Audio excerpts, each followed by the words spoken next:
In this episode of Vital Conversations, a Doc Talk community series, Dr. Stephen Tamang talks with Charity Doyle about the origin and evolution of OneHeart, an innovative campus built to lift people out of crisis by addressing stability, brain health, and community connection. From housing to healing, it's a story of bold ideas and lasting impact. It's coming up on Vital Conversations. Thank you so much for joining. My pleasure. I am really excited to talk about OneHeart because it is a fantastic program with fantastic services, and anything that's kind of gotten to the point where it's at, especially in our community and the various battles you have to go through to get to the level that you're at. I really want to focus on how it started. I want to go back to the beginning, kind of the years when you were formulating it and kind of that piece and just walk through the story. It's kind of an interesting start because I didn't really realize I was involved with it back in 2011-ish. Oh, wow, 2011. Yeah, so our former mayor, Steve Allender, was the police chief then. I was on the city council, and he brought me into his office one day and said, "Hey, I want to talk to you about this thing I've just seen. I've gone to San Antonio, Texas," and he had toured the newly opened Haven for Hope in San Antonio, Texas.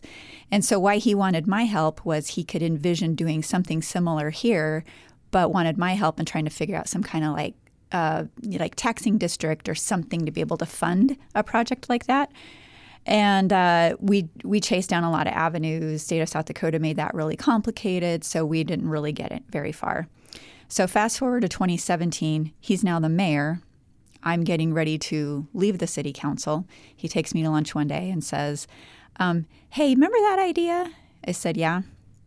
He said, "Well, we're kind of looking for someone to project manage something similar and then perhaps be the CEO." And I said, "Well, what are you asking me to do?" He said, "Well, probably both, but, what do you think?" And I said, "Well, let me dig in a little bit, and then the rest is kind of history." But what I inherited when I first started working with the group that was behind this was more of a let's relocate some services together.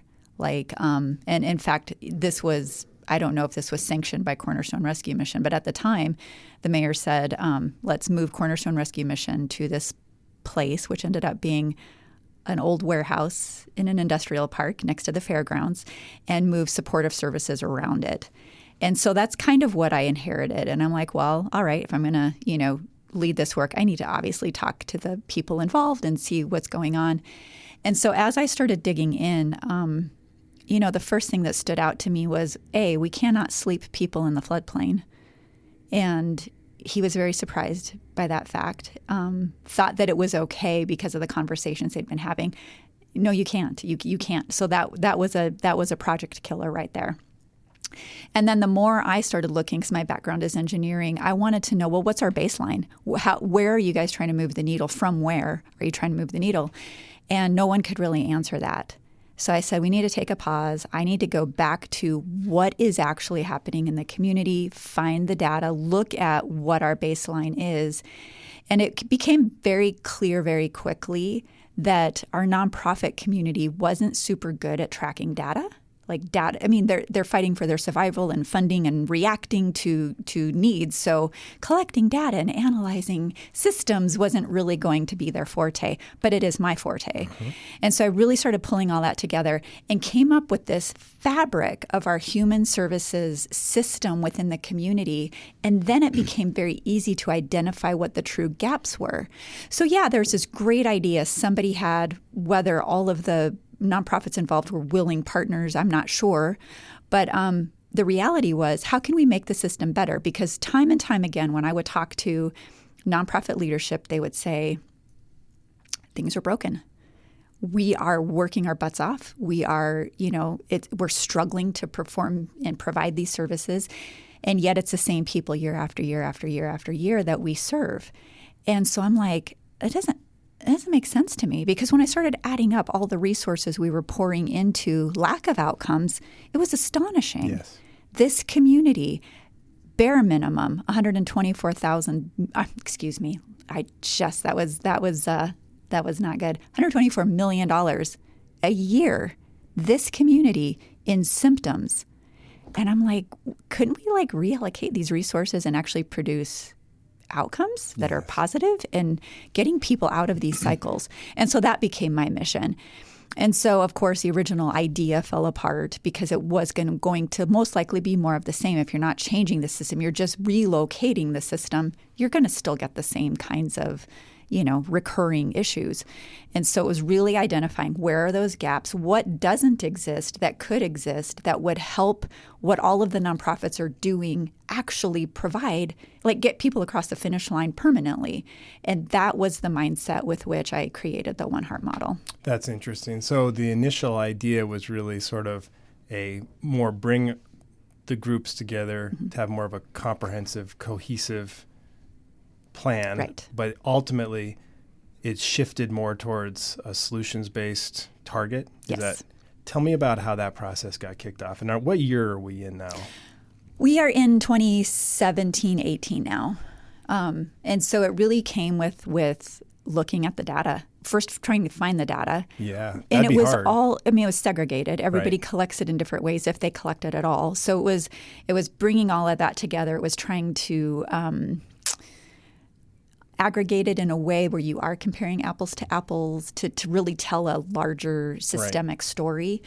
And the story it told was quite insane. Yeah, that must have been fascinating research. Was, yeah. Yeah. It was. But it was it gave me the confidence because I had some ideas, right? Based on my own personal history. It's like, well, the things we're doing aren't working. And there's very well-intentioned, amazing people doing this work. And it's got to be so disheartening. And they expressed that to me. I did hundreds of interviews with human service workers. And it was just so disheartening that, we invest so much resources, heart, soul, emotion into another human being. And they just continue to struggle or fail or suffer or, fill in the blank. And I'm like, there's got to be a way to do this. I mean, yes. if I made it out and I've seen people make it out, how can we actually fix it? And those biggest barriers that seem to be significantly lacking were stability. So stable housing, a stable place to be. When you are in a human service arena working with a client who doesn't have a stable place to be, I'm sorry, but coming to a case management appointment is the least of their worries, right? So it all falls apart. Same thing with transportation, getting to and from work, which can then lend to a stable place to live. Childcare if children are involved. So those became the big ones. And then from there, I've always been a student of the mind and started looking into some like behavioral science and brain models and choice architecture and things like that. And I'm like, okay, here's the deal. And we would have some pretty heated debates amongst the team about this because they thought I was a bit of an idealist, which I get it. Sometimes I can really think high level, but yet it works. I mean, it just works because it's. I think that the hesitancy is from it's too hard, so why even approach it? And I'm like, but I can't live with more of the same. We have to do something different. And so that became the whole, that really became the whole model was, okay, we can provide some services, but if people don't come out of crisis brain, all of the other work it's a moot point. It's not changing behaviors because the brain is not operating in a way that's conducive for that change to happen. And so I knew with the things that they are fleeing, they're dealing with, they're, constantly struggling with on the day-to-day basis, if we cannot get their brains to relax and come out of, amygdala, fight, flight, freeze, appease to prefrontal cortex, none of it was going to work. None of it was going to stick. You might see some temporary wins, but you're going to see a lot of backsliding. Right. So we did that. We created an environment that was safe for people, and they know people are watching their backs 24 hours a day, and that's kind of like, relief. Okay, I can come down from that now. And then we provide all those basic needs so that their mental bandwidth isn't going towards childcare, transportation, food, shelter, Wi-Fi, utilities, things like that. That's where the magic happens. Yes. Because now it's like, oh my gosh, they feel safe. Their brain is starting to work the way it needs to work for them to move forward and upward in life. And then all of a sudden they have like this clean slate of, holy cow, I can actually think about upskilling, education, paying off my debt, getting my kids back, whatever that looks like, getting my mental health in order. healing from trauma that I've experienced.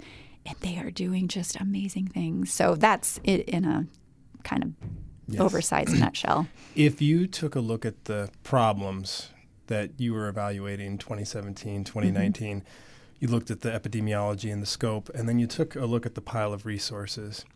Do you feel, and do you still now, fast forwards, 6 years ahead, do you still feel that the resources are adequate under the right infrastructure to get the numbers that you care about to where they would be?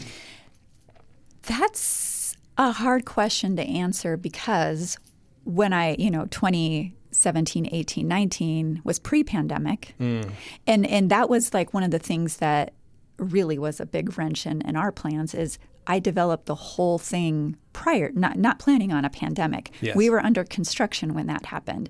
So we had to do some pivoting quick. And I know that has exacerbated a lot of different systems and created stress on a lot of systems that it may not have been. It obviously wasn't a factor before.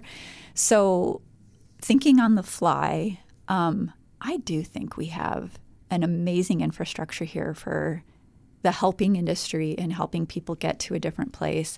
I think the thing that's missing, and that's something that no nonprofit is ever going to have any influence or control over, is people's desire to engage in going through that change and that transition. You can't make somebody want to do that. I mean, that comes from within. That's a self-determining factor. And but for those people who don't want to continue living in the situations they're living in, Rapid City is a pretty good place to live. For sure. Yeah. Yeah, that's an interesting point. So a lot of people now, the last, I would say, decade, even post-pandemic, I think there's a big mind shift, and I'd be curious on your take when it comes to just poverty or homelessness in general.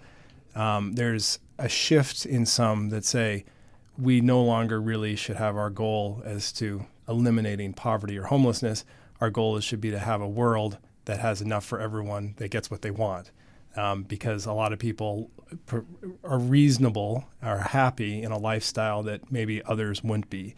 And so creating a more egalitarian society that where if someone wants housing, basic supplies and services, that those have easy ladders to get to, right, is sort of the shift. And I think that comes about in really the same vein you're talking about, where you can spend an awful lot of resources trying to convince certain populations to behave in a manner that you would like them to, or you feel it would make you feel better. Exactly. Yeah.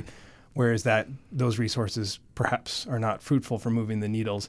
They may, instill temporary benefit, but long term it's challenging. So the whole discussion of poverty is an interesting one, and then it of course goes across racial lines, and there's all sorts of very deep, delicate conversations in that vein. So with OneHeart, as it developed, you kind of got this model. You went through the pandemic. Tell me about those years. Tell me about the process of building that up, kind of the milestones you hit, the things you're proud of, the fights, difficulties you had, keeping things the way you wanted and driving the ship, because I'm sure that's a tough business. It's a tough business, and it's also not the easiest clientele to deal with. Funding's always hard. Revenue streams are difficult. How did you manage to get to where you are now? A lot of time in my padded cell, probably pounding my head into the wall. No, I think it is really, there haven't been zero hiccups for sure. Of we course. opened during a pandemic. We trial and errored a lot of things. But overall, those founding principles of this model, really, we just held true to those. We also held true to the one of the things that I saw in a lot of my research in talking to some of our nonprofit partners was that mission creep that happens unintentionally when they have to pursue funding opportunities that then cause them to have to change what they're doing just a couple degrees, and then a few years later, it's the tangent is quite large, Oh, yes. quite great. We've just really hedged against that. No matter what, it's okay. We exist to plug in the holes in the system as it existed back in 2017-18. If we change that, then we're no longer serving our purpose. Then, it throws the whole system off. So we're very cognizant. Our whole team is mindful all the time that OneHeart is not a standalone agency. We have 40 plus partnering agencies with us, and we exist to help them all produce better outcomes. And so it's holding true to that and making sure that those pieces that we do and we're responsible for so that everything else works better, we do really, really well. And so that makes it harder in a way to find funding that fits, but it makes it easier in determining what to go after and pursue for funding. It's like, okay, well, that's a pretty clear line. We're not going to ever provide this service because then we'd be in competition with one of our partners for that funding. So we're just not going to enter that arena. We also made a commitment to really looking at how we can pull in resources from outside the community to help the whole system rather than competing with our partners. Because many of them were worried, and I get it, they care so deeply about the work they do and the people that they serve that they did. Some of them very much perceived us as a threat, not as a complement to what they're doing and a way to help them start to actually get people across the finish line so they can better serve all the people that are waiting in the wings. We were portrayed as we're going to come and we're the big Cadillac. We're going to, conquer everything and take over everything. And that's never been our mission. So we've never done that. We've always stayed true to why we exist and how we operate with, again, our partnerships in mind. And I think that's just made it easier for us to navigate those storms and those unknowns. But I mean, I didn't look before I left, but last quarter of last year, I was doing some reporting. We have so far pulled in over $7 million in resources from outside of our community to help spur this better outcome mission that we have, if you will. And it's working. I mean, it's working so phenomenally. We've really hit our stride with our programming. And now it's kind of cool because here we are in our 5th year.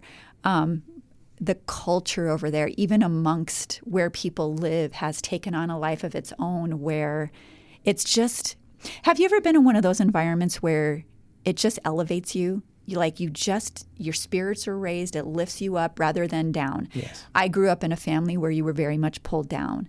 And so it is so rewarding to me to see what that has done and how our guests on our campus have created this environment that helps just lift people up. And so it's kind of taken on a life of its own. And I think that's why. I mean, it's all working together, rowing in the same direction. And then we're seeing the people, they very much want to be here. They want to rebuild their lives. They are rebuilding their lives and doing things that I never thought possible. And I have some pretty lofty ideals of what's possible. Yeah. So it's just been incredible. When I look at OneHeart, I see a really valuable resource. I see that, the secure housing and the support structure that goes with that and a lot of the basic elements. It's, to my mind, and you can make this more precise, but to my mind, it's like really good, stable transition to sort of the next step. Yep. And it serves a really vital piece. I think it's quite difficult to create an organization that could carry the entire spectrum from emergency shelter through all of the various case managements, through addiction and mental health, all the way to transitional housing, to low-cost housing and job. I don't know, maybe there are some gigantic organizations that are able to manage that, but in our community, it seems to me that the piece that you play is critical, valuable, and very hard to duplicate. So I like to think of OneHeart, correct me if I'm wrong, but it's on a transition, and it's on the spectrum where when you get a patient or client guest plugged into that, you're still involved in their care, but the piece that really magnifies their success is implemented by OneHeart. I think so. I think that was very well stated. Yeah. Yeah. So, I mean, it's amazing. And if I had to think about that from a business perspective, it's like, okay, let's make this organization that does all of these things. It's hard. It's amazing that it exists, honestly. I know. It is. I have those moments as well. Yeah. Yeah. What are the challenges you've had from that aspect? Is it from your perspective safe, solid? Is it moving in the right direction? Are there threats to it as far as how do we make it stronger? What are your thoughts from that perspective? The programming is amazing. Aside from filling in a couple of gaps that we hadn't originally planned on, like we've created new programs since we've opened. And if you want, I can come back to those. Yeah. But like one was Atrium, which is our sober. The whole campus is clean and sober, but Atrium was specifically for female guests with substance use disorders because we were seeing not a high relapse rate, which was great, compared to our partners who only work with people with substance use challenges. They're seeing relapse and lapse rates of 70, 80, 90%. We were seeing them under 30%. Which was great without intending Amazing. to, right? Yeah. So, but it's like it just goes to show that safe, supportive environment where you're surrounded by people who are good for you instead of maybe a bad influence for you is probably all that it was. It's not magic. Yep. However, I'm incredibly, I like to say innovative. Some people will call it competitive. But it's like, well, if we're under 30, couldn't we do better? Because when people have relapsed, it kills us. It kills us to see them go back down that path. It is heartbreaking. Yeah, preaching to the choir. I mean, oh my gosh, like I'm tearing up right now just thinking of some of these people. And so it's like, well, what could we do better? And while we don't have the support or the resources to be able to support every single person on our campus to this level, I had a dream about, okay, well, I don't mean a literal dream. I mean, like, decided to dream up this concept of if we could wrap around and support somebody so much more intentionally so that we're that little angel on the shoulder. And, if that craving, that hit, that voice, that whatever that makes them want to reach for that substance is rearing up, we're there. There's no way they're going to have access to it. We support them out in the community everywhere, no matter where they're at, because our model is such that they're safe and secure when they're on the campus, but out in the community, anything can happen. And anything does happen. We had a guest one time literally walking from OneHeart down to the Hope Center to grab mail. Ran into someone. Yep. Relapsed, and it was game over. Yep. Game over. Next time we saw her, she was almost in a vegetative state, just out of her mind and drooling, and it's heartbreaking, absolutely heartbreaking. So what if we could mitigate those challenges in the community? And so they have basically a chaperone. We call them sober living coordinators. They live with them. They follow them around the community. They take them to, and it's not like I'm going to drop you off at your work and trust that you get into the door and get on your shift. I'm taking you into your job. And we do that so that it's about longevity and sobriety. And so we are with them for a minimum of a year so that their brain is sober for a year, because 90 days is just not enough. Yeah. And we have had zero relapses, since implementing this program. We started it in March of last year. So we're just about to hit our 1 year mark with that. And then the other program we started was our positive rental history program. So we have all these people doing impossible things, completely rebuilding their lives, building their credit, getting their kids back, healing all these broken pieces and, fractures in their lives. But it doesn't erase negative rental history or experiences with landlords. And as a little tangent here, one of my idealistic things, I guess you could say, was I always envisioned that our landlords and employers in our community would eventually covet OneHeart graduates. That started happening a couple of years ago, where it got to the point that people know if they're a OneHeart graduate, they're going to get some preferential treatment. So they started lying. People would lie and tell employers and landlords, yeah, I'm a OneHeart graduate. So we had to actually come up with a verification process for them, which it's a good problem, though. That's exactly what I said. They were like, Charity, here's a problem. I'm like, this is a great problem because it validates that this is important and it works and it gives you that stamp of approval. So my dream with the positive rental history program was, could we now, because people do not pay rent to be on the OneHeart campus, which does make funding it a lot more difficult, but the model would go out the window if money were involved. Yeah. It just would not work. Right. We would not have the successes we're seeing because, if money is a challenge, which if you're struggling in the crisis of poverty, guess what? number one challenge Right. is resources. It's money, right? They're going to avoid case management. They're going to avoid all these things that are going to help them change the way their brain is functioning. So it's just it's a non-starter. But anyway, positive rental history allows them to actually rent. We have a brand new home adjacent to our campus. There's 4 units in it. It's full right now. And they pay us rent and can prove, and they're graduates, so we already trust them. Yes. But now we can prove to a landlord, here's your certificate. This is what they've done. And so we're really excited about that. So it strikes me that you're finding, as you continue to develop, you find more and more cases, patterns, heuristics, maybe you could say, where it's like these are gaps, and then you're developing programs to fit those. Yeah. Yeah. Yeah. And so as you look at the landscape across Rapid City, maybe Pennington County, where do you see the biggest holes right now? Oh, the biggest holes are the really hard things, like what do you do with sex offenders and sex predators and people that are not safe for something like my campus where 50% of our guests are children. Yes. I think that's the big one. Who wants to touch that? I don't have a solution for that right now, and it's not on my list of things to solve. But if I'm ever inspired and can find the right stakeholders to do something, that's clearly a gap.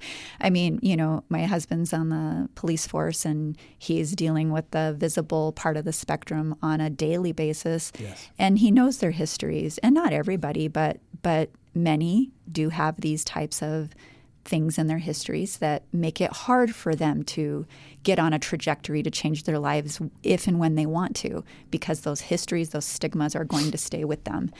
And I just don't have a solution for that one. Yeah. Not today. That's a very challenging. That's almost like kind of bunted to the criminal justice system in a way, I think. When you look at, I don't know if it's, when you classify the demographic or the folks that you're trying to take care of, do you have that is that pigeonholed, or is it a case by case? Or, I'd be hesitant to say this is simply a homelessness problem. I would think it would be more broad than that. What's your feeling on, like, who are the folks that your organization's mission is to care for? The invisible homeless.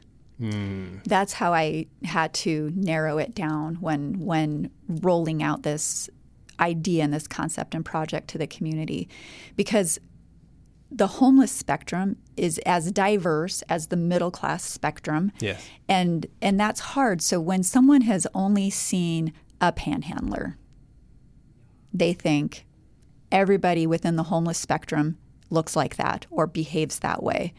And that person may not even be homeless. Right. That's the other nuance to that whole issue. And so I was looking at those people who were falling, because there were so many services already, responsive services for those particular people that were very visible in the community. If they wanted help, if they didn't want help, sometimes they were approached anyway, up to them. But there were so many resources. Where I saw the gaps existing in our community were the people, like in our school district. The school district is identifying as homeless families, and these kids are struggling to stay in school because of the challenges that their families facing, and they're couch surfing, and sometimes school just is not going to be a priority. It's all of those people that are making more sometimes than the federal poverty line, but they can't afford the cost of living here, so they're falling in this gray area. There really aren't supportive services to help those individuals. Correct. And so that's what we aimed to change. So you would say invisible homeless. Yes. Beautiful. Yep. And and I think you're right. That is a segment that often doesn't get attention. And a lot of times they're not. Well, they're out of sight, they're out of mind, or you don't even know they exist. Right. When it comes to the visible side of things, I'd be very interested on your take. So our city, and from my experience, I've lived here a little over a decade, I've kind of seen vacillations, and you were on council, of course, so you would even have deeper and further experience. What is your take on, and I don't want to get too specific because there's feelings about this with people, but like the warming shelters and the hope centers and the various organizations that are trying their best to sort of serve that piece. And then there's arguments on the other side that this isn't safe to do these things without proper organization and support, and you're putting people in danger. And then the other side is we need to be compassionate and care for these people. How do you think about that? How does the city and the citizens, how do we live responsibly while trying to care for people? Boy, that's a big, also loaded question. Yeah, sorry. Vital conversations. Well, what I will say is that OneHeart is proof that when you hold people accountable, they feel like a human being. They feel seen. They feel heard. There is something about that, the dopamine hit of accomplishment, and then that serotonin hit of someone recognizing your accomplishment that is a cycle that starts to perpetuate itself, and it feels good and they want to accomplish more. And that's the environment that we've created. I do believe there are a lot of very well-intentioned people who see someone living not to their standards and want to do something. And I understand that. But the question always becomes for me is, do they want to live to your standards? And if not, have you asked the question? I've had conversations with people on the streets, and it's really eye-opening. Yes. They don't fit into most middle-class people's models of how you're supposed to live. But they have very good reasons and very interesting philosophies as to why that lifestyle is their choice of lifestyle. Right. And it's just honoring and respecting that. And, I don't know what the right answer is, because when you feel moved and compelled from the heart to go help another human being, I think that's a beautiful thing. And I'd really not like to see that quashed. At the same time, there is such a thing as toxic charity. There's been a lot of research on that. Yes. And those unintended consequences when we can't think things through. So that's why I believe there's power in, if you see an issue and you feel called to do something, great, but go talk to the experts in those arenas so that they can help you peek around those corners that you may not have that insight into, so that you don't create some of those unintended consequences. Yeah, and it's interesting because I think everybody would agree that we need to have compassion as the community, and we also have to have ladders, because I think it's very easy, and I deal with my team with this all the time, it's very easy to get cynical when you work in this space. Absolutely. To say, we could help so many people, but they don't want it. But then if you get that, you become kind of blind to, there is a segment of the unhoused that they're there and they are now ready to change. And if you're not in a spot to catch them when they're ready, you miss out on really everything you're trying to do. And so it's interesting when we kind of look at these, I would say, small, well-intended groups that are trying to do things. It's very difficult to look at them and say, don't do that. I think having worked in this space, you kind of have global oversight where you see the dangers, but it's really challenging. From my perspective, it's always really challenging, when you kind of weigh the pros and cons. But I do want to get into a couple models that I would be very interested in your views. I think we would all agree that there's there should be multiple pathways out of poverty, absolutely, into sustainable lifestyles that people wish. And there's a few things that are happening in Rapid that are interesting. I think, like Oxford houses and kind of these sober living houses with these shared models of, and Oxford in particular has kind of nationally, been recognized as successful and to many metrics. I think there's 5 in Rapid City now. And are there? Yeah, wow. Yeah. So there was none before, because I was curious, years back, are Oxford's coming? And there weren't, but they're popping up. And there was an article in the Journal not long ago. And I'm curious as to your view of those sort of stable living environments, and what piece do you think that plays in kind of the war on, inequity and the desire to get more ladders out of poverty? I've seen it actually work both ways. I've seen it where the environment is incredibly positive and it changes people's lives because now they're supporting one another through that journey, and there's people like them. They're not being judged, and they can, move up and onward. I've also seen it where you have that one poison pill that just completely derails everybody and everything. And have seen things shut down because of that. Yes. And, that's just human nature. I mean, you can't not do it because of the potential risk of a poison pill. But at the same time, having some policy, supervision, whatever in place that you see those warning signs early could potentially prevent some of the more adverse things that can result as a result of that type of living situation. And I see these as kind of a little bit above the spectrum that we all work in, because these tend to be like everyone basically gets a job, everyone's contributing to rent, right? And there's like typically not a supervisor per se. Right. It's sort of they're living through a model, and they have kind of they've all sort of agreed to it, and it's sort of it's democratic. an honor system, yeah.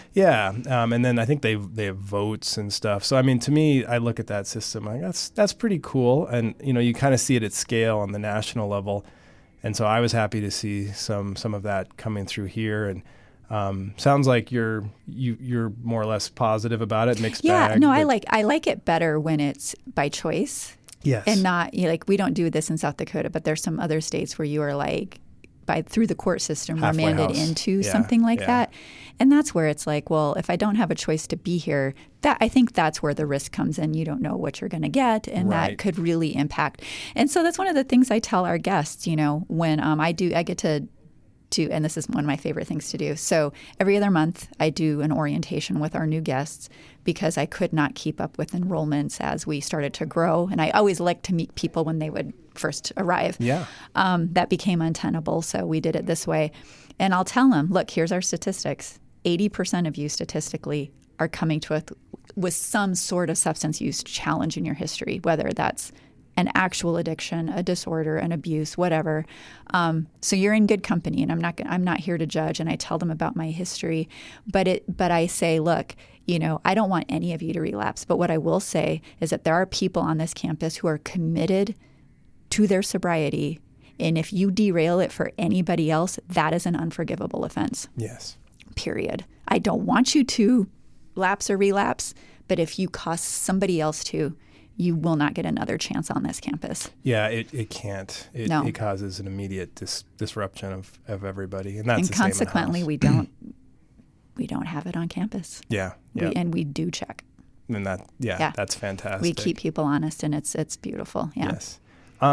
When you look at the nonprofit, and I think maybe to some degree just companies that are trying to make our community better, do you feel? Maybe I should phrase this better. I feel like we're getting better at working together. I feel like over the last few years, nothing bothers me more than when people are like irresponsibly attacking others because of kind of protectionist sort of philosophy. Territorialism. Yeah. I feel like for the most part, we've all kind of gotten to the point where we care about the mission. And the mission is what matters, which is really, in our own ways, trying to take care of these people. So I feel optimistic about the future in terms of continuing to collaborate and grow. I'm curious as kind of you're on sort of the higher end, which I think makes you a little more, like you said earlier, it's like, well, they have all the resources, and I feel like finally at this point, like the groups are working pretty well together. What is your view of that? Is there still work to do there? Is there anything that the city can do to help bring people together? What's your thoughts? I think people are working. I know you'll still hear some of that old language of nonprofits are siloed and that kind of a thing that resurfaces every now and then, but I really don't. I really don't see that, because I think with all of the funding climate such as it is, we have all had to connect with and, rely on each other more heavily and prevalently and intentionally. And I don't see it. I think it's working quite well together. One of my favorite things about the OneHeart campus is we have, 12 or 13 partners on campus with us. And some of the best, most craziest but effective ideas come just from time crossing paths in the hallway or being in the cafeteria together. It's like, oh, what about hey, I was thinking about this. And then it's like, oh, wait, did you know this? And then all of a sudden it's like, oh, we could do that. And then let's pull this person into the conversation. And one of the things that we've always done, because we've never lost sight on, I built the entire concept on this notion of collaboration and from information from all these different partners in the community. And to continue to honor that, they're part of that monthly conversation. So our executive director of OneHeart talks to them every single month, and they have input into programming. Yes. And I've seen this really beautiful shift because at first, when I was fleshing out the concept, I got a lot of pushback even from some of our nonprofit partners, who shall not be named. But several of them were like, you're kind of hard about this whole addiction thing. And I'm like, maybe I am. I grew up with an addict, so perhaps that is my lens. I will give you that. However, we do need to be able to be responsive in case this is an issue, because that can really harm and just take down this project before it ever has a chance to flourish.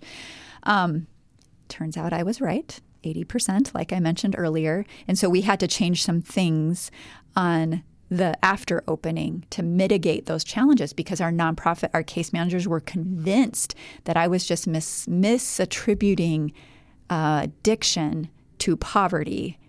And I'm like, so I trusted them. They're experts in the industry, What we've come to learn is we live with our clients. We live with them on this campus 24 hours a day. And so there's less of that we know better when we see somebody once or twice a month or once a week or whatever. So that shift has been really beautiful. So now when we say something or somebody's getting involuntarily discharged, they know it's for a really good reason. Yeah. It's not just because, they looked at me, gave me a side eye. It's nothing. Yeah. It's nothing petty. It's serious, and it's something that has the potential to harm other people within that community. So we're really careful about it, but they know now. Yeah. And, that kind of brings me to previous points. I think we can look at different groups that have very different philosophies. So, you think of the long list of folks that are trying to help this population. They're going about it very differently. But I think as we've learned, there needs to be different philosophies. There needs to be different groups. Absolutely. And the danger becomes when we're not accepting of reasonable other ideas. And so the worst thing that we can do, any group, is cast aspersions on other groups that are trying to solve the problem. Yes. And so this is something that I feel like we've all become more mature with. Somebody once told me, charity care is like a contact sport. And in some ways, this is true. Like, I think there's a lot of egos, and there's people that get threatened, and there's groups that get threatened. And I've been subjected to that, so I can speak to that. Yes. And then sometimes, there's just we're just humans. But thankfully, for whatever reason, I don't know why, but I think we're moving onto the right path. And one of the areas that you've mentioned a few times that I haven't dug into as much as I'd like, partners on campus. I think that's pretty cool, and I think that's unique. I love it. Yeah. Can you tell me a little bit more about that specifically? Well, the first reason for us wanting to do that was to just break down accessibility barriers for our guests on campus. And then it was like, this is a great idea. Boy, let me tell you, when we decided to figure out the safety requirements. Some are outward facing. Some are there only to serve OneHeart guests. They are all independent, are operating independently.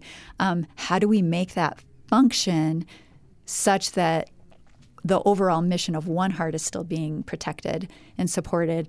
And we did it. We did it. So I have people headquartered there that serve the entire community of people that they serve. I have people that only are there to serve OneHeart guests. I have everything in between. And yet we figured out all the security issues and all of the accessibility issues. And so that was the primary reason for doing it. But there's some really cool unintended consequences that have happened as a result of that unplanned happiness, I guess. That's always nice. Dr. Ann Bowman, the late amazing Dr. Ann Bowman, was one of the very early onboarders of seeing the big picture with this concept. So she's the former president of Western Dakota Technical College. And she would see me speak publicly about just statistics and what was going on in the community. And one day she said to me, I'm not seeing that at my campus. Like, the statistics aren't bearing out. And she said, and that tells me that the people that you want to serve, these invisible homeless, they don't know I exist. They can't. And she goes, I want to be on that campus. I said, done and done. And so Western Dakota Tech has had a presence on that campus. And you should see I don't have them in front of me. I wish I would have brought them. But the numbers increasing on our adults that enroll in higher education, because it's accessible now. They never thought, when they come onto campus, we do these assessments. We don't tell them what they have to focus on. It's their life. It's their plan. And many of them aren't thinking higher education. Email it. We'll throw it on the screen. Yeah. But then they see it. It's there. It's in the building. They can start talking to somebody. And it's like, oh, this whole path has been demystified. I can do this? Yeah. Are you kidding me?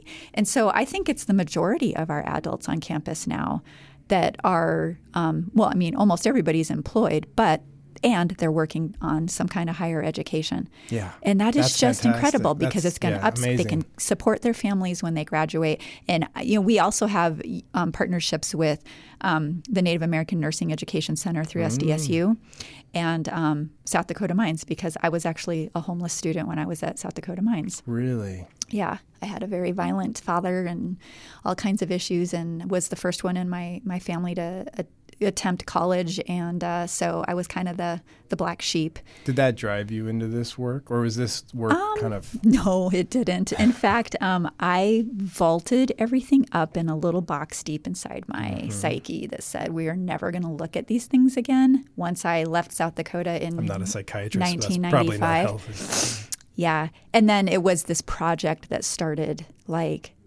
because I could speak to things. Sure. And I'm speaking to a group of people that, wanted to see some solutions in the community but didn't have any of this lived experience.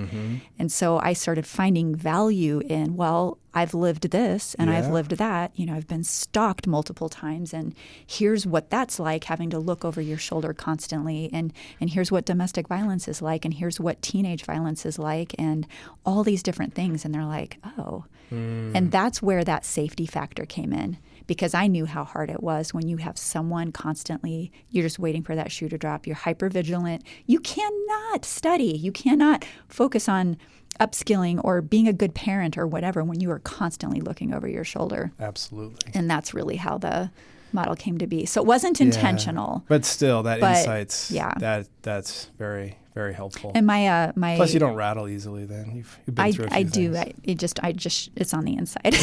Well, you keep it in there pretty good. My executive director was my very first transformation director, Chad Radigan, and he has, He's great. Isn't he? Yeah. It's amazing, and he has a tremendous amount of lived experience as well. Yeah. And he has really given me the courage to talk more openly about my history and past. Because mine was always, I'm going to be judged. I'm going to be judged by it. I mean, my family gave me it was just that piece. So I was just quiet, secret, never going to talk about it. And now I'm comfortable. It's like, I don't have anything to prove to anybody. And this is part of my history, and this is part of who I am and why I am the way I am. It's so important to talk about those things, because otherwise stigma grows. Yeah. And if someone looks at you and they say, hey, this is a successful, super smart person who's doing amazing things, and they had that in their past, it gives everybody hope. And so that's what I tell our guests. Yeah. I say, you may not think it looking at me now, but yes, trailer trash, here's the deal. And we go into story time and they're just like, oh my God. Yeah. Like, are you kidding? No, I'm not kidding. It's very inspiring. Makes it relatable. Yep. Like, I'm not just an academic who studied a model or created something and, from a textbook or a study and said, we're going to do this and put people through it. It's like, I've been where you're at. Yes. And so I think that makes the difference for them. When you're seeing these folks for the orientations or kind of their first time, give me a sense of the average time frame that they stay with OneHeart. And then let me know, has that changed over time? Have you kind of moved the goalposts to figure out the right thresholds and things of that nature? Yes, we just wrapped up a major reporting effort for one of our big funders that really is interested in the data. And the numbers are going to be close. Okay, but the 2023, our average length of stay was, I think, 189 days. Nice. Now it's well over 200 days. I mean, it's Wow. like 269 days, I think. So stability is what we're talking about. And that's, and our data shows the longer someone is on campus, No doubt. the more they accomplish. And because we do aftercare, the more stable they are after they graduate and leave campus, For right? sure. So I was really excited to see that. And not only that, those are just averages. The range of stays have increased too. So now we're like up to 1,100 days. And it's amazing. And especially for our families when there's kiddos on the campus, Yes. and the longer they can stay in that stable How environment. many kids do you got? Right roughly? now, 75 off the cuff. Wow. Yeah. And with childhood poverty being one of the more alarming statistics. Yeah. See, and I think that's what people don't necessarily realize, because, people might be looking, well, downtown, there's still these people wandering around. What's OneHeart doing? But that's not even the piece. What's OneHeart doing? I'll tell you what we're doing. We are preventing people from having to live on the Exactly. streets. Yes. So Yes. And who else is housing kids in these situations? breaking cycles. Breaking cycles. So, I mean, that's fantastic. Ideally, you would want, as long as is necessary for Yes. stability. Yep. The question always comes down to, how do you sustain these things? So when you talk about, like when you talk Favorite about topic. when you talk about having the person that stays with the high risk client for a year, like that's an employee that comes with Yes. all of their issues, and then when you talk about having a guest stay for 200 days in safe housing that's supervised and there's support services there, that is not cheap. No. And then they're not paying for anything on campus. Correct. So it becomes like, that's what I said when we started this conversation, and why I really wanted to talk to you. This is a very difficult thing to build and to maintain. How do you do it? Wow. Okay. So we knew it was going to be important to diversify our revenue streams from the very beginning. Obviously, if we're not charging rent, that was going to make that harder. Yes. But it's also important, side tangent on the rent thing. As soon as people are paying rent, guess what? We have to go through an eviction process. Right. So if someone's bringing drugs onto campus or harming somebody else, that really ties our hands until we go through the eviction process. So we are 100% confident in our decision to not charge rent, and Yeah. people are program participants. Well, they get a bunch of rights too if their land, like Absolutely, yeah. So, but it's very diverse as far as like we have, not today we don't, but federal funding we have been successful at in the past. Good. State funding, in fact, the Atrium program we talked about with the sober living, that has been funded by not 100%, but the majority of it has been funded by the South Dakota Division of Behavioral Health. So I started talking to them when I had this idea, and we kind of worked through that process, and they've been a really great partner in that.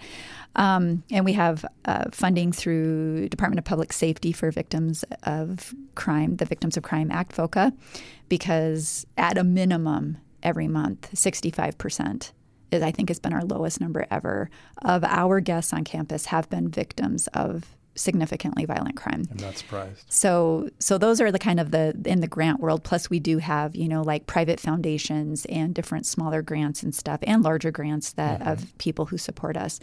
And then there's some, smaller cost centers. We have a social enterprise on campus. So in the OneHeart universe, there's the homebrew coffee shop on campus. So that's a piece of it. Our partners who are stationed on campus do pay a little bit of rent. We still subsidize it, but it's just so they have some skin in the game and have a presence instead of like, well, I'm not paying for this office, I don't need to be there, kind of a thing. So that's a piece of it. But as funding like this, I think it was maybe 2 years ago, I could see this trajectory. I had no idea about the federal side of things and where that was going to go, but I did know that just in the federal grant world, things were shifting. A lot of it was COVID response, so that was a big piece of it. And then it became, where you would look at the grant reports every day, and so much of it was going out of the country, and it's like, okay, well, I don't know when that is going to start tipping in our favor. Right. So I knew I needed to do something. People are going to think I'm crazy, but it's live. I actually pulled it off. My team is incredible. So anyway, I started thinking about, I can never have the capacity on the existing OneHeart campus to serve the number of people who need it or might want it. I mean, we do have a wait list always. We're full. We have a wait list. think there's about 24 people on the wait list right now. And these things that we've implemented as far as this choice architecture, brain science model have proven incredibly effective. How can I take that idea to people I may never, ever meet, may never, ever have a chance to, or they don't even live in our community? How could we do that on a bigger scale and solve workforce issues? And so we now have a software company where we have developed a system that is like an employment platform, but better, where it's actually through those quick real-time reinforcement of I can learn these things, they increase their attractiveness, if you will, to potential employers. But it's also empowering employers because I'm not a one-sided type of person. I want everybody to benefit. And so employers are now, and since COVID especially, have been a lot of no calls, no shows in the hiring process. They're forking out tons of resources to major employment platforms that I will not name here, but might rhyme with seed or greed or things like that. But looking at those systems, it's like I get so ticked off at the filters. Like case in point, because our platform's not huge yet, we still have some job openings out on another competitor, and we're looking for a therapist, a clinician, and filters are set in place. You have to have these requirements, these skills, this education, obviously. I get somebody who has none of those and has hostess, cashier, and babysitting experience. And I'm like, how? Because I have to pay for that person now. And it's a racket. It's a complete racket. And so I wanted to develop a system that honors employers' time and resources, saves time. So now picture this. You have a job posting. My system called Gravitate is working in the background based on the algorithms that we use, it matches people to your opportunity binarily. So it's not like open for conjecture or misinterpreting something from a PDF resume that may have been AI generated or anything like that. It's just like it either matches or it doesn't. And so now you can look in your dashboard and they match 75%, they match 90%, whatever it is. And they also have a Gravitate score. So you can look as an employer into their score and it'll tell you what their character is. It'll tell you if they're motivated. It'll tell you if they're lazy. It'll tell you if they're a professional unemployment check collector or if they are serious about finding a good opportunity. And so it's like, and you can see if they're willing to learn. Okay, they got dinged in an interview because they showed up in pajamas or no call, no showed or whatever. They lose points. But the system is like, hey, there's redemption here. You can improve yourself. Let's learn from this experience together. Go through these little tutorials, short brain dopamine hit things. They get these points back, and it's just super cool. Now employers are able to trigger that learning and that evolution, and that's what we're doing with it. That's amazing. And then that's what we hope, because this is a $30 billion industry. Yes. We are hoping to tap into a little tiny corner of that market to sustain OneHeart. So that's my long answer. Well, and to frame that out a little bit, so Gravitate is, correct me if I'm wrong, it's software. Yep. OneHeart is pioneering to solve a problem that serves the patients, or the clients or guests of OneHeart, and also has a commercial application. It's job seekers. Yes. I mean, I would say right now, maybe 2% are OneHeart guests. Yeah. The rest are from the public. We have people from all over the country right now. So it's like, yeah. Yeah. And we do want it to spread and nationalize because, again, it's about how do I make this system better? I can't do it with the resources we have locally. I have to bring resources in from outside. And now I'm trying to create a new revenue source because the ones that were available to me and to OneHeart and to this community have gone by the wayside since the pandemic. So this is how I operate. It's like, okay, if that path isn't going to work, okay, it's not going to usually be easy, but the question remains, will it be effective? And I just have to pray that from the success we've had with OneHeart in a model that people just I had a lot of flack thrown my way in the community when I dared suggest such an idea. Mm-hmm. And it's working. Yes. It's working. And the people there defend it tooth and nail because their lives are 100% different because we exist. It strikes me that the idea behind Gravitate is almost the definition of thinking outside the box. Yeah. And it also speaks to your leadership style, which is, I would say, bold and unafraid.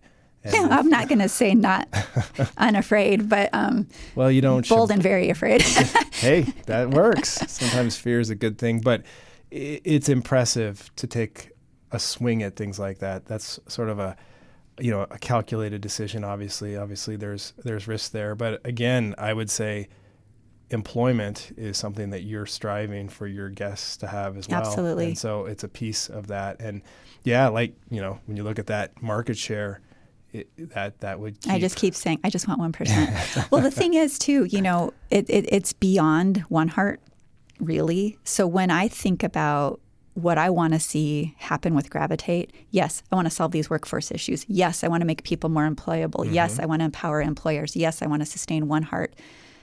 But it's bigger than that, because 1% of a $30 billion industry... It's a lot. That's a lot. Yeah. OneHeart doesn't need $300 million in revenue a year. So what could I do with that? Well, OneHeart branches is one possibility. But more importantly, I think, is creating opportunities to sustain our nonprofit partners. Because, and especially now, I had this dream long before these new funding challenges came down the pike where, I saw a DV shelter, East River, had to close because they were reliant upon federal funding. Yes. And that's been suspended at this point in time. That's terrifying. Yep. And we don't have the space or the training, or I don't want to hire more people except for the software side of things. So if our DV shelter goes out of business, that's terrifying. If any of our partners go out of business, it's terrifying to us. And so my dream with Gravitate is and I was trying to explain this to my partners, and sometimes I don't know if they can track me, which I get. It is hard for people to track me sometimes. I think you're okay. Thank you. But is to create a fund where they can, contend for, whether it's that be a business plan idea where we can invest potentially in something that I think is a sound business investment, where they can now have a reliable, sustainable revenue stream, no longer dependent on grants, and just stabilize the whole area by, tapping into all of this huge market. Yep. So that's the dream. Beyond that is just, and that's the biggest dream I have right now. It's beautiful. I'm sure there's more coming, but right now that's my big one. No, I think that's great. I think that's the definition of a smart bet. I think realistically, odds of success on that are challenging, but it's a smart choice because you're doing it for the right reasons. And if it hits, it helps society, and it helps so many people. Yeah, and we're finding, it's resonating with some of our companies because it's the employers that pay to use the system. Yep. First of all, if I can do a quick plug, I did a little analysis on what we spent on Indeed over our first 3 years of operations.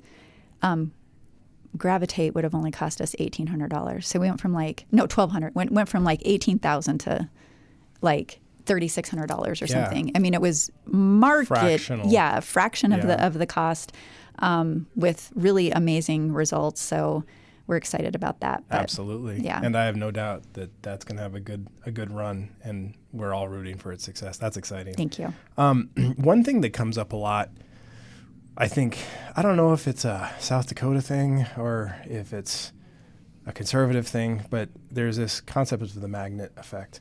And I think it's something that I constantly hear when we're talking about services related to the underserved population. Okay. And so I'm just curious on your opinion on, the magnet effect. Are we making it too comfortable for people that don't want to play by the societal standards? Are we not even close to that range? What's your view on that? We as a society, or we as a city OneHeart? Or a county, in our area? It's another loaded question in a way. It is a loaded question. It's a good thing I'm out of politics now. I do think maybe we make it, some things are a little easier, but there are other things we make a lot harder.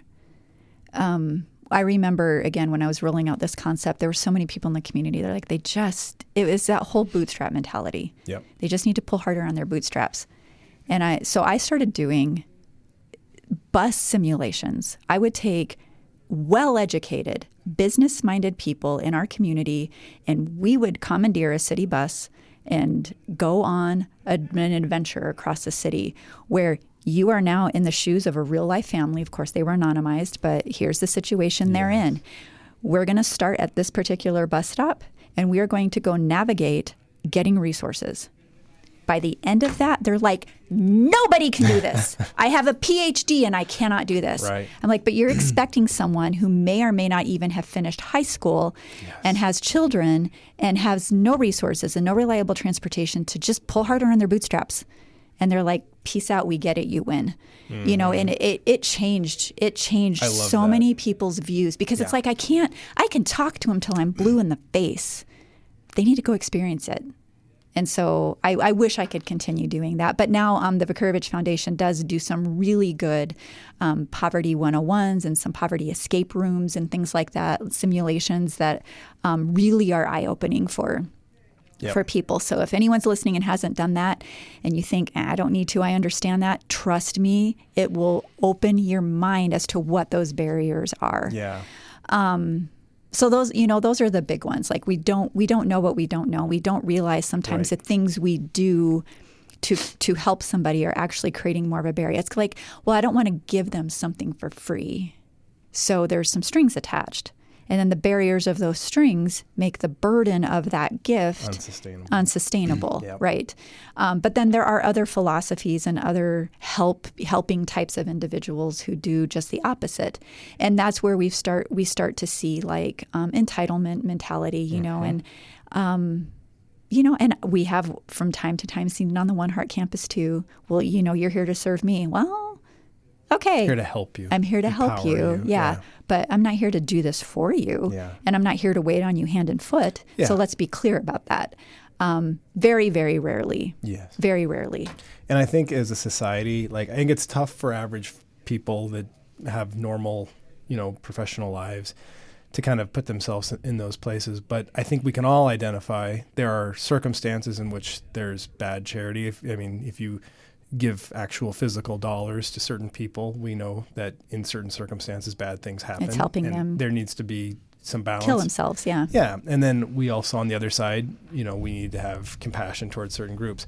In my view, when you look at kind of the concern for Magnet, like I don't think our community is anywhere close to it. I don't think anyone's coming to Rapid City, like the South build Dakota. it, they will come. Yeah, concept. Okay, sure. Yeah. So in my view, and plenty of people disagree with me.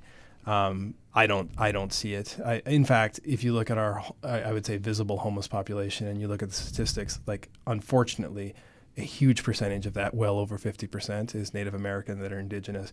So the idea that people flock here for, get to sleep on a mat at Care Campus or, has a shot at OneHeart if they get to a certain level, this doesn't seem viable thinking to me. I think we have to guard against the idea of creating things that could potentially degrade our society. But from my view, I think the things we're doing have been very targeted and very appropriate. And I think, OneHeart is arguably one of the more, is bringing one of the pieces that is so resource dependent, which is, the stable housing environment with all the wraparound services. I suspected that would be a piece that you would encounter sometime where people are like, well, we don't want to necessarily put people where, they're gonna come here for these services. We've thought a lot of that idea and that thinking in the beginning. You're going to build it, they're going to come. In fact, I still have some people who will not be named in the community mad at me thinking that I was going to just ruin Rapid City. Of course. And I said, I hear you, but I have spent all these years serving this community and protecting it. Why would I all of a sudden flip and just say, let's just create a free-for-all and just take down our downtown and do all these things? So two of the things that we did with the OneHeart model, both because it was the right thing to do and also because it was in response to all of these concerns from the community, was one, we have residency requirements. And so I would tell people, look, no one is going to, did you live here last winter, Stephen? No one is going to come live here in this climate to establish residency just to get into OneHeart and work harder than they've ever worked in their lives, right? So that was the first piece. The second piece was knowing that there is such a need And I wanted to honor all of the amazing expertise and, I mean, literally hundreds upon hundreds upon hundreds of hours of conversations I had with our nonprofit partners and providers. Because if I flipped the switch and anyone could just come and say, hey, I want to be at OneHeart, we would have been full in an instant. And all the people that our partners are cultivating would have still been on those lists. And so people can only get to OneHeart through our referral partners. Why? Because that shows they're already working to better their life. It helps us filter that in a little way so that it doesn't negate all of that investment of time and resources that our partners have put into this model. And plus, it continues to add on the spectrum, right? That's part of the whole philosophy of the team partnership. And it was absolutely the right thing to do. I have no doubt. I think that definitely was. That's why our key. waiting list is 24 and not 524. Yep, because they come from established organizations. Now, when you talk, again, I just want to focus a little bit on what people, I think, can be concerned about with the magnet sort of thing. And it brings me to this cool concept, but definitely double-edged, of the housing first movement. Its concept is pretty fantastic. You said it yourself earlier. If someone's trying to make progress in their life, but they don't have stable housing, how do you possibly get that? But then in practice, when we've seen this rolled out, it's kind of a disaster. Yes. What's your take on housing first? What do we learn from that? We avoided it. We avoided it, just as we have avoided any funding tied to that model because of those, again, unintended consequences. But this actually brings me back to a conversation I had with, again, very well-intentioned community member, prominent community member, who struggled to understand the difference between people, by virtue of their socioeconomic level, having to, like, being relegated to living in a certain neighborhood because that's all they can afford, to my campus, which is a place people want to be because they are on that upward and onward trajectory. Yes. You have an entirely different mindset. And what I tried to explain to him was, and this is why I believe Housing First failed, is you have people, by virtue of circumstance, having to live together. They're living already a high crisis lifestyle. Yes. Which makes it very, very, very difficult to resolve any type of conflict. This is why there's more law enforcement calls. This is why there's a lot more conflict and fighting in drugs and just all the stuff, because high crisis brains are not making decisions for the future, understanding cause and effect. If I do this now, that's going to harm my chances of X, Y, and Z later. And it's not that the person's not capable, it's that they're operating from an entirely different part of the brain. Yes. And again, that's, so we've talked already about why the OneHeart model is created the way it is to mitigate and prevent this type of thing happening from what we were seeing in housing first types of projects. So it's an entirely different mindset and a different philosophy. Great on its surface, like you said, get people stable. But I think the way we've approached it is from the brain instead of the shelter. Our goal is to get people from the moment they put a toe on that campus to take a breath. And so it starts right away. Those dominoes start falling where I love that. Everything is to shift their brain into future planning, executive function, like thinking about their futures. Yes. Because only then can they really, truly assess what's broken and adhere to any plans on addressing those issues. Yeah. And You're kind of talking about taking them up Maslow's triangle, sort of. That's exactly what we do. Yep. Yeah. And that, given, this particular podcast, I'd be amiss not to talk to you about healthcare and these folks. I think that's another thing that a lot of people don't appreciate is how important your health is. We all know it. But then if you are living paycheck to paycheck and you're kind of like hanging in there, and then you get sick and you go from a body that's able to do the things it needs to do to chronic health conditions. I was at the Mission this morning, and we got people there who are on dialysis. We got people there who, it's a different game, folks. Like, you're not like, I'll just go work at, fast food and I'll be fine. No, you won't. You got dialysis 3 times a week, and life has different plans for you. Exactly. Yeah. So, that's another piece that I think is, I am grateful that something like OneHeart exists, because those folks need that mental piece to build themselves up, because many of them, in my experience, they want the kind of lifestyle that would be a low to medium. Like, they're not dreaming high. They're pretty realistic. Yes, very much so. But they're just literally struggling with their physicality. So I'm curious as to how OneHeart approaches folks with physical, chronic disease. I think there's also, at some point, I'm not sure exactly what the partnership is now, but there's actually some healthcare on the campus as well. Tell us about that. So Complete Health has a medical clinic on campus. And we did that because a lot of our people, when they come to us, they're all in crisis brain. And that becomes very challenging when it comes to healthcare, because it's like, well, if I need something, I'm aware that I need help, I need it now, not 2 weeks or 3 weeks or a month or 2 months from now. So we needed that accessibility component, and they stepped up, and they've been, I think they're open 4 days a week now on our campus, which is great. It's a good partnership. It's a great partnership. The other thing is, we do have requirements where people need to be able to take care of their ADLs. We do not have trained medical staff on our campus. There's just no way we can afford it. Of course. But we have had people that are in various states of, traversing a disability that should be temporary and that kind of a thing. And we just support them the best that we can without being able to, help people with showers and ambulatory needs and things like that, because we're just not, not set up to do and that. And the ADL piece, I get that.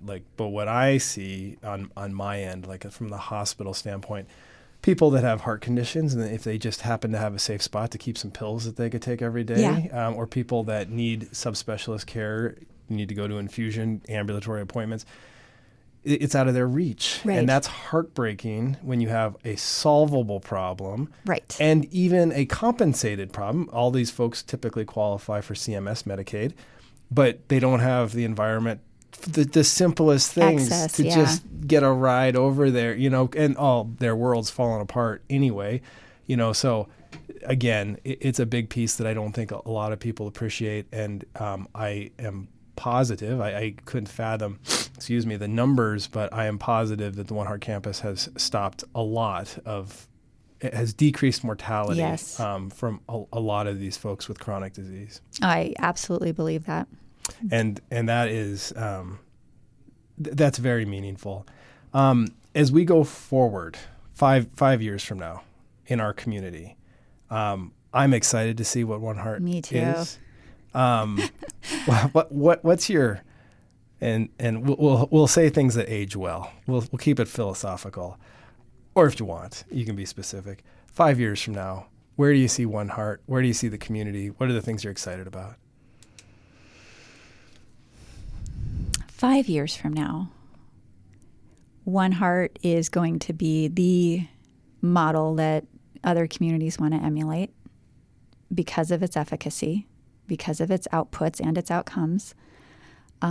For sure. It's also going to be sustainable. Thank you, Gravitate. So that piece, and I think that's really where that springboard comes from, is that financial stability, because then we can replicate that in other areas.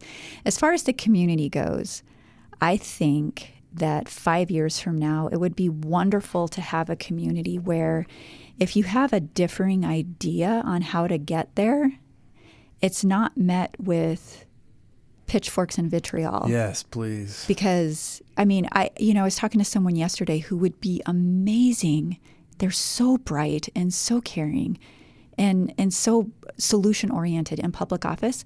They won't touch it. Mm-hmm. They won't touch it because of what public officials are subjected to by members of the community who may disagree with their views on things. It's like, well, if you then run for office and be up there. Right. But can't we have civil discourse? Can't we there's no way I could have pulled OneHeart off if I just went in and started shoving things down people's throats. No, you're wrong. We're going to do it my way. Right. Not a chance. Consensus building. Absolutely. Yeah. Consensus building, conversations, getting to understand various viewpoints proved to be incredibly effective. And that's what we need to do. So 5 years from now, we would hope it's going to be 2030 that we can actually have not only all of this amazing work that's going on in this community like really hit its stride and it's working and it's effective. And anyone who doesn't want to be in the situations that they're in gets out. Yes. Like, I want to see that.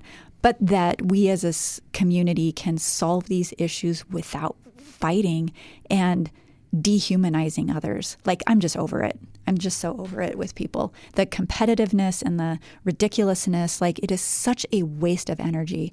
Probably every week, Stephen, I have someone call me and tell me, so-and-so said this and so-and-so did this. And it's just like, tear down, tear down, tear down. And I'd be like, I would love to put any of those people in my shoes for a day and let them try to keep this thing going and see how they do.